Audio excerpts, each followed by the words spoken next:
Hello, everybody, and welcome to another edition of the Bengal Tiger Podcast. I'm Matthew Brune, and joining me once again for this preview podcast episode is Shea Dixon. Shea, how are you doing? You got your On3 merch on. I like it. It looks good, looks fresh, looks comfortable more than anything. It is. It's that Sportique or whatever brand Mhm. is what they're rocking now. Yeah, very comfortable.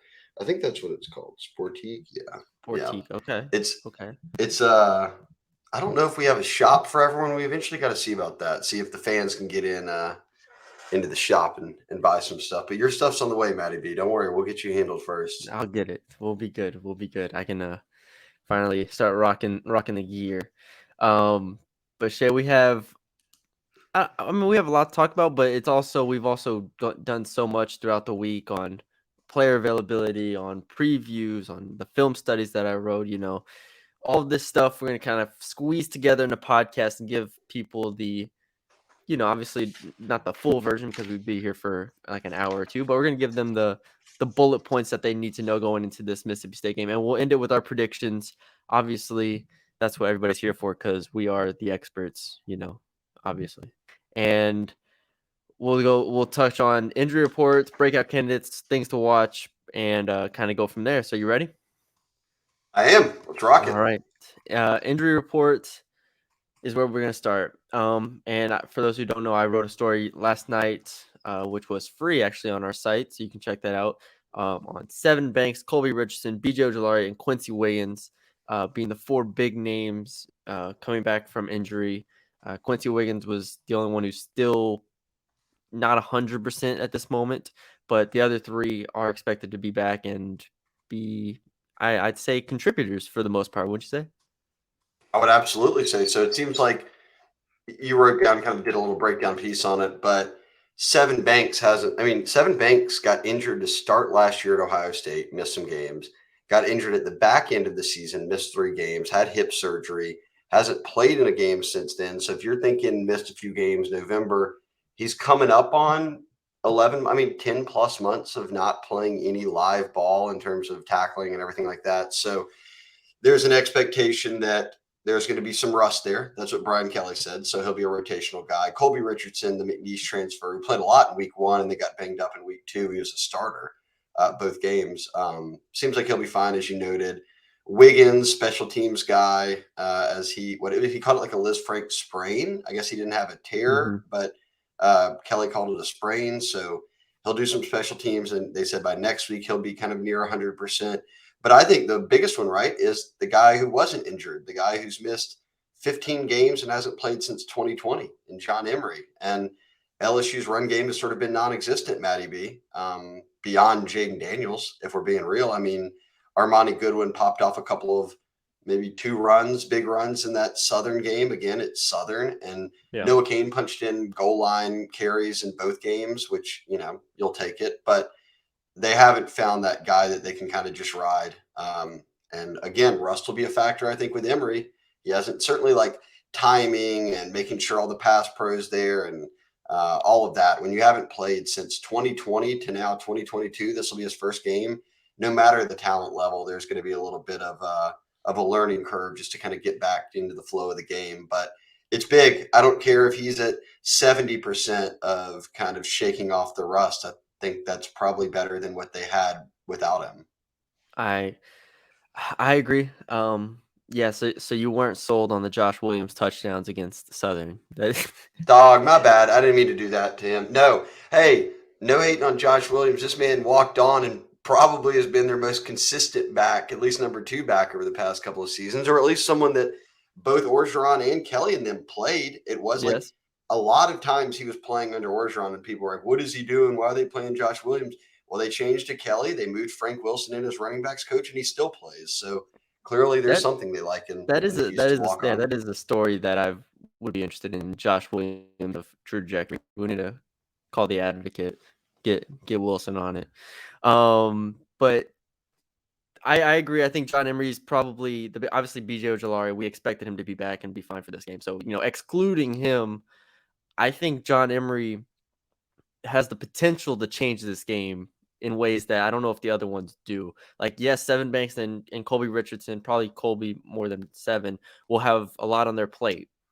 But John Emery, from the perspective of running the ball, which we'll get into in kind of my quick hitters of the film study stuff, I think their ability and the need to run the ball against this Mississippi State team can change how the complexion of this game goes, how the script of the game goes, right? You always hear about the game script. And I think John Emery, if he can just pop one run for 20 yards, because there's been zero in the way of explosive run game against Florida State. Even against Southern, I think it was, few and far between. So that's going to be the interesting thing. The like I said, we'll get into the kind of the defensive backs in a second here. We can start talking about my film study if you got nothing else on the injury report. It's good to see Quincy back, at least. Yeah, I'm excited. Well, special teams this weekend, but I'm excited to see that he will be playing this year. I think they could use the help. He's not an interior guy, but still, they could use the help along the D line. So yeah, let's jump into it. Let's rock. Yeah. So quickly, looking through the film studies, when you look at, how do I summarize this? The Mississippi State defense is what I looked at first, right? Which a lot of people start with the Mike Leach offense, and understandably so. But Zach Arnett as defense coordinator going into year 3, looks like he has these guys just clicking. I mean, they shut Memphis down. They held Memphis to 3 points basically throughout the first half and then into the second half for a bit. So I think the DBs they got are real solid, and then I think the defensive line is actually really good. And so while they haven't been consistently creating pressure, they mix up their blitz as well. I think Mississippi State's going to force Jaden Daniels to beat them, and they do a really good job of spying just from what I've seen the first 2 games. Arizona had a mobile quarterback. So with all that being said, Jaden Daniels' passing ability is what I see this game kind of coming down to in a sense. And we'll get into more of that later, but I think Mississippi State's going to make him beat them from the pocket more so. And that's why they need the running game to help him. They need the run game to keep the defense honest, because if not, I think it could be it could be tough for the receivers to get that separation if they're in a zone, if they're depending on how they're playing them. So I think that's mostly the bullet points from the defense, from the Mississippi State defense. I was really impressed with how they mixed it up, how balanced they were, and how they mixed up their blitzes too. So that's the defensive side of the ball. Is there anything you're looking forward to there?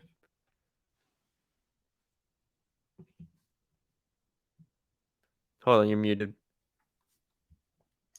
I think with defensively, I'll speak to a larger point here and we can kind of cruise over to offense and then talk about kind of the big picture. But this is year 3 of Arnett as DC, and LSU fans will remember they went after him after the 2020 season, trying to get him to be the DC in Baton Rouge. He stayed put at Mississippi State and is now, like I said, in year 3 with Leach.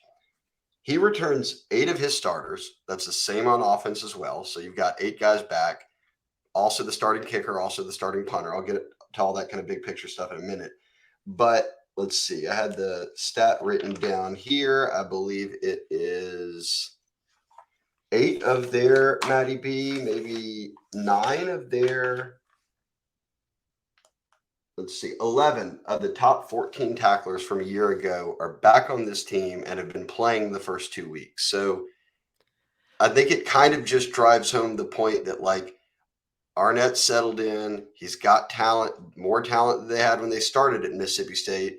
And now he's got guys that almost 80% of them that produced for him a year ago on defense are back on this defense. And they've played well to start the season. Like, they've beaten Memphis is a good team, and they had no problem with Memphis, Arizona, whatever. But still, I wonder when I look at LSU, Matty B, I've seen kind of what they can do with Jaden Daniels. I can see him throwing the ball, but like, they're going to have to sustain some drives in this game, because one of the big things will be keeping Mississippi State's offense off the field. So when you're attacking State's defense, I think you've got to have a healthy dose of the run game in there. And we haven't seen them be able to have a healthy dose of a run game yet. Nothing sustained, right? And they're still playing a bit of musical chairs on the offensive line. You're just getting Emery back, as we noted, for the first time in 15 games. So you don't really know what to expect there. You haven't seen anything out of the rest of the running back group that would think someone's going to go out there and rip off a 7,500-yard game. So I think this is a worry spot for me. I think so many people are focused on how do we stop the Mike Leach offense. I'm almost just as worried as how you're scoring on the Mike Leach defense. I know you've got talent at receiver, you got talent at quarterback, but you cannot be going 3 and out in this game. And Brian Kelly already talked about, Yeah. we'd like to go tempo, but we can't go tempo all game against an air raid. Like, we just can't do that. So a lot of it, he said, is balancing offense and defense. For me, I think that's finding a way to run the football against State. Yeah. And so if we transition over to the offense side of the ball, I think you bring up a good point where I want to start is one thing that I don't want to say it caught me off guard, but one thing that really stands out is how much State has the ball. Like against Memphis, it was 41 minutes. Against Arizona, I think it was 36 minutes. And they just ate the clock up because they're not, for the most part, they're not popping these explosive passes that, 2-minute drives and they're scoring touchdowns. They're moving the chains right at the chains a lot of times, and they're just keep continuing to get 5 yards, 3 yards, 4 yards, and just like that, another first down. And they're just repeating it every single time until they're down the field and scoring on Arizona or Memphis, and it's like a 5-minute drive. And once that happens, like you said, the LSU offense then has to sustain drives, which I think Kelly knows. I just got the feeling in both of his press conferences that he understands that you can't give them the ball back that quickly. From a defensive perspective, and I think even a defensive line perspective with the depth concerns, maybe staying fresh is so important against this defense or against this offense, guarding all their crossers, their screens, everything they're going to throw at you. I think you just have to give them adequate rest in order to be fresh. And we did see them; they were fresh against Florida State. Like that was the one thing he was happy about late in the game. But this is a very, very complex offense that you're going to be facing. So you cannot afford to be tired there. So that's let me see if there's anything else here on the film study part for their offense. They run the ball a little bit more this year. I think I wrote down they run the ball 36% of the time instead of 26% of the time.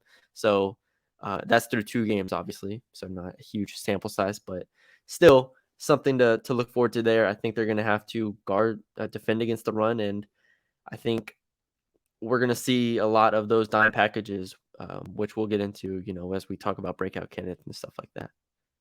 Yeah, I think if you look too, I mean, let's toss the Southern game out, right? They won 100-0, basically. Yeah. Don't forget that through almost 3 quarters of 4, LSU fans were saying this defense cannot get off the field on third down. State is better at keeping the chains moving than Florida State is. I mean, State is very methodical about how they're going to approach you. If you cannot get off the field on third downs in this game, LSU won't win. Like, that's just a fact. So you mentioned that time of possession. You asked Brian Kelly about it. He kind of talked about, again, that balance, which you talked about earlier in the week of our offense has to know that and kind of continue to sustain drives to keep that off, Mississippi State offense off the field.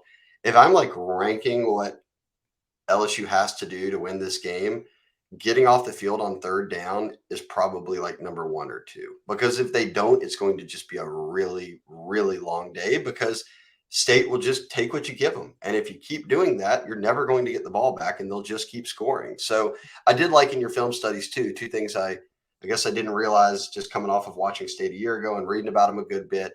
You mentioned that they like to run the ball now and that they are pushing it downfield on deep shots when they can get it to really big receivers. Like they aren't a bunch of athletes who are kind of 6'1", 6-foot guys. These are tall receivers that can go down and make plays in the vertical passing game more so than any game, obviously, so far. I think as much as any game this season, maybe with a couple of others. We're about to find out how good these transfer corners are and how good Major Burns and Jay Ward are on the back end. You don't have Joe Fuchsia back yet. So it'll be interesting to see. I think we got a little bit of a sample size of them against Florida State. And you were like, oh, they're solid. They were holding things down. Yeah. Toss Southern out. This game will show us how good these guys are, both with communication, talent-wise, kind of however you want to slice it. This will be a test for them. Yeah, I think communication and tackling are the 2 like keys to this game. And Brian Kelly said that all week. He said, if we don't communicate on the back end and we don't tackle, we're not going to win. He said this whole stopping State is predicated on those 2 things: doing your job, communicating, being in the right spot, and tackling. And we saw that against Arizona. If you don't tackle, State turns a 3-yard gain into a 15-yard gain every time. So Yep. that will be one thing. That's an unknown for me right now because even during Southern, Kelly was like, we didn't tackle well. So that's now 2 games in a row where he's saying we aren't tackling well. That's an issue for this game for me. Very concerning. Let's do breakout candidates here, and I have one that I think is the obvious one, just off the top of my head. So I'm gonna take it before you can this time. I'm going Micah Baskerville. I think this is the Baskerville game. Oh, I think okay. I think Baskerville is going to be on the field a ton, like 60 to 70% of snaps, assuming he's conditioned, and which I assume him to be, and everything's going fine in practice and everything. Brian Kelly answered pretty quickly. He said you're going to see him a lot, and I think a lot is going to be a majority of the snaps, like over 50%. So, with that being the case, I I think he ends the game with double-digit tackles, and if he can make a play or two and a pass breakup or two over the middle, I think that could change this game. So give me Micah Baskerville as my breakout candidate. I like that pick. I like that pick. He got the game ball a week ago. He's going to play a lot of special teams, they said. But this game, like you, Back-to-back game balls for Micah Baskerville. there you go. As Calling you it. noted, he a lot of dime looks is when he kind of gets in at linebacker as the lone linebacker. So he will be playing a good bit this weekend. I guess I'll go on the other side of the ball, and everyone, including you and I, caught a touchdown against Southern except Kayshawn, but he got involved, and really none of them played past about a quarter and a half, anyways. So he could certainly. I heard he had a good week of practice. He could turn in a big game. That's kind of expected, given he's the best player in your offense. I still don't know if they can run the foot. I don't know if they can block to run the football right now, which that's been a struggle for an O-line. You're trying to figure out is how good they can be in the blocking game. We've said that these running backs haven't had big games. They haven't had a lot of room to run either. Certainly not against FSU. I'd want to pick John Emery for a breakout game, but between him not playing in a year plus and the O-line right now, I just don't know where I'm at right now, with kind of his performance in this game. But I heard Malik Neighbors had a big week of practice, and I won't be surprised at all if he has a big game in this one. Obviously, Kayshawn sort of draws your top corner, kind of a lot of the focus on defense, and LSU's got talent all over at receiver. But I do think that Malik ends up having a big game. I won't be surprised if it turns into a touchdown, maybe 2 touchdown type of game for him. I just kind of feel like he's settling into a groove right now. He had beyond his role on punt returns, he had a solid game in the opener at receiver, had another good game in week 2. And I heard that he had a very solid week of practice this week. So I like Butte to have a big game, but I won't be surprised if Neighbors gets in the end zone a time or two in this one. Yeah. All right. Those are our breakout cans. We'll circle back on this next week and see how we did in the post game podcast. There you go. All right. One thing to watch. I'll go first on this one too, because this has been something that's been on my mind for a few days now. I think this is pretty much where we see how good Jaden Daniels is and how good Jaden Daniels can be. Like this is the game for me. We've seen him through 2 weeks, and yes, Florida State, he had the drive late, awesome. Early on, he was hit or miss against Florida State. We have to remember that, even though he did complete passes, it wasn't the prettiest of offense early against Florida State, but you can shoot him some bail because it was the first game. Southern is what it is. Led some touchdown drives, just ran around Southern basically with ease. This is the game I think we're going to get to see how accurate he is at this point, and we're going to see how he does with the defense that, in my opinion, I assume Zach Arnett is going to try to take away his legs. And how good can he be when that is the case? How good can he be when a defense has a spy on him the whole time and probably has the defensive lineman like not fully engaged in pass rush, probably looking to see, is he going to run? Where's he going to run? How good can he be at making those tight throws when he needs to against Mississippi State's zone? Or if they're in man, can he make, those deep shots to Kayshawn, or can he take advantage of what the defense is giving him basically? And that's what I'm interested to see. I think Jaden is very, very capable. I have bought a lot of stock in Jaden over the past couple weeks. I'm really high on him at this point. But this is where you have to start to prove it, because if Jaden Daniels does not have a good game, I don't see LSU winning this game. I've talked a little bit about both these sides or positions already, and I guess I can kind of twofold it. But I'm watching the O line, which I talked about in terms of really the run blocking. I just haven't seen it yet this year, and they're kind of settling in now with a starting offensive line, or at least Charles Turner seems to be their center. Campbell seems to be their left tackle, and they've kind of moved pieces around from there. And I think that'll continue to an extent as the season goes on and they get a feel for it. So I'd like to see how they run block in this one. I think it's going to be really paramount that they do have a run game in this one. And again, there's some unknowns with Emory, obviously, of playing for the first time since 2020 and kind of how he looks. But for me, I'll settle back onto defense. I don't know how good these corners really are. Like, again, you've transferred guys in from Ohio State, Seven Banks, who may play some this weekend as a rotational guy, but your other guys transferred in from McNeese, UL, Oklahoma State, guys really from different pockets of the country, not all playing high level ball. And now there's an expectation that they can carry that for you in the SEC against an air raid, which is run as well as anyone by Mike Leach and a guy in Will Rogers at quarterback, Matty B, who they had a year ago and he was already breaking records. So he's settled in. You want to look at Jaden Daniels and think, damn, he's efficient this year. He's like at 78%. That would be an NCAA record if the season finished. Well, Will Rogers has thrown twice that amount of passes and is like 80% right now. So very efficient quarterback play, doesn't make a ton of mistakes.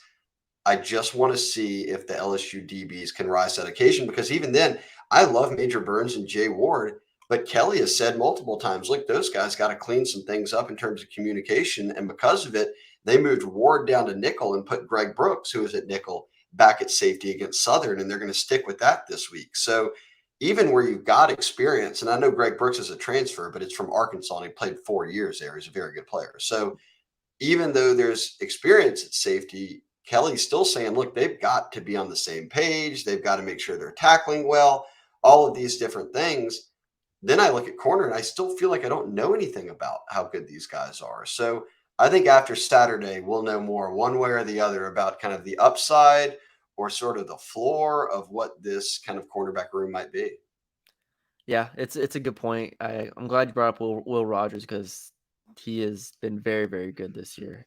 Even I think one of his 2 picks was a tipped pass, I believe, where the receiver just kind of like it literally just went off the tip of his fingers and it was picked off. I think that was the Arizona game, and then And that was in your film study. It almost looked like the receiver ran the wrong route or was just kind of in the wrong space, and he just missed him a little bit. So the one I used not a glaring mistake. Yeah, the one I used in the film study, that was that Memphis one where, like you said, he was just kind of miscommunication. There's a real weird situation there. So it's not like he's just throwing bad interceptions. It's not like he's making bad decisions. He's going to make LSU – he's going to put LSU in tough situations where these defensive backs are going to have to make plays. And like you said, I don't know if they can 100% make plays. It just feels like a lot of things are being juggled right now still at this point of the year. The secondary still, the offensive line still, the running back room. Like all of this is still in the air at this point. I mean, even I'd say the linebackers to a degree, obviously, with what maybe Baskerville can bring in. Maybe Jones hasn't been as good as we hoped. Like all these things are still being juggled, and this is the start of SEC play. Like this is where it gets real at this point, because a loss here is a loss in SEC play at home, nonetheless, right? You can't just give away home SEC games. Like these are the ones that really, really matter. So I'm anxious to watch. We'll see. Let's do our predictions though. I've gone first on the other one, so I'll let you go first, mostly because or do you want to do predictions here, or do you want to save them for our stories? Let's rock a couple of predictions, or at least kind of what you think the game will look like. I don't know if I have a score in my mind. I usually just kind of look at I don't know if I have a score either. But in the final line story I wrote, free plug, I took the LSU money line, Shea. So there you go. I think only because it was plus value. That's probably the only thing I felt good about. I was like, okay, well, it's plus 115. So that was it. They're underdogs. And people don't underdogs. know. LSU is underdogs in this game. Which feels appropriate. Are underdogs. Which feels pretty appropriate just because of what Mississippi State brings and the, third year under Leach, third year under Arnett. Rogers is back, and he's been really good. Like it feels like LSU should be underdogs, but at the same time, LSU's at home and under Brian Kelly, and in theory, there's things that can make this really interesting. So, I'm gonna take LSU to win.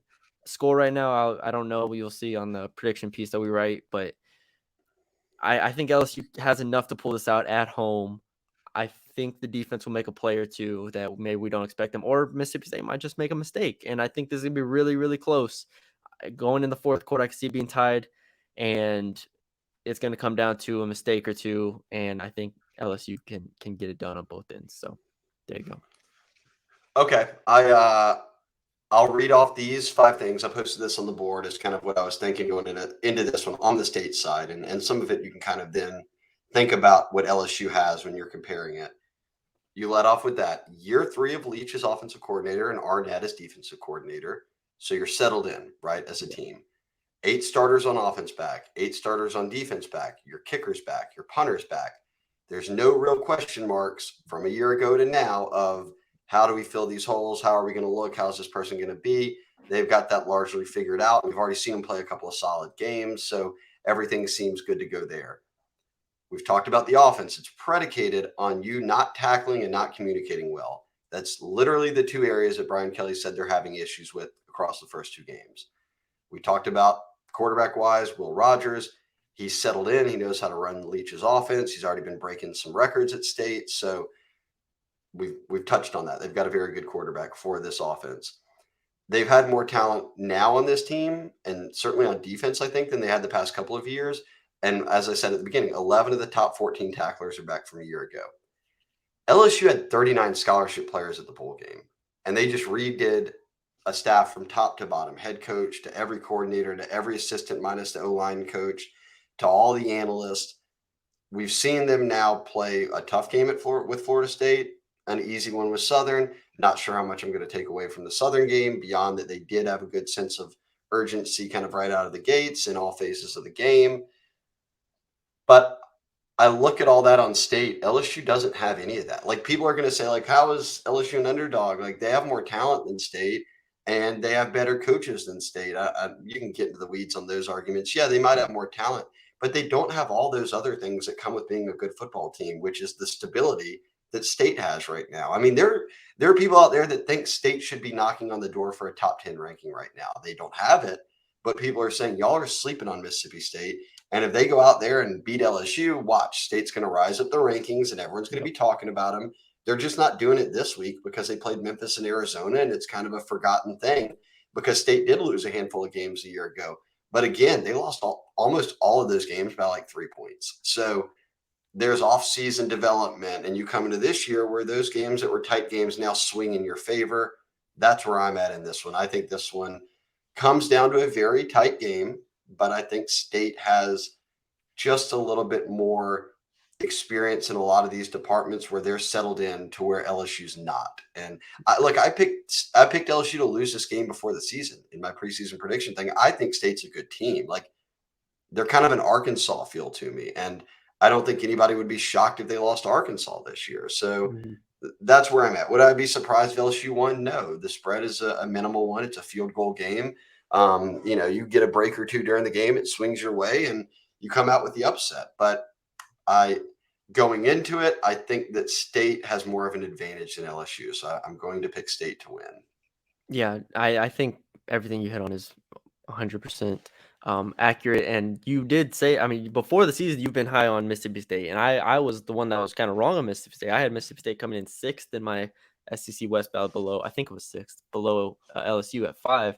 And now we get to this point in the season, and State's been better than I think even you would say, or even I thought going into the season for sure. But like, through 2 games, they have mauled Memphis and they put away Arizona. Like, Arizona is better than they were last year, that's for sure. And Memphis is a solid team. So at this point, I like I said before, I completely understand Mississippi State being favorites in this game. Like, it makes complete sense to me. So we'll see how it goes. We'll see how it shakes out. That puts us at 30-minute podcast, Shay. I think this is good. Get people to the game, probably halfway there with all the traffic, but that's all right. Yeah, traffic should not be as bad as last week, so that'll be the good news.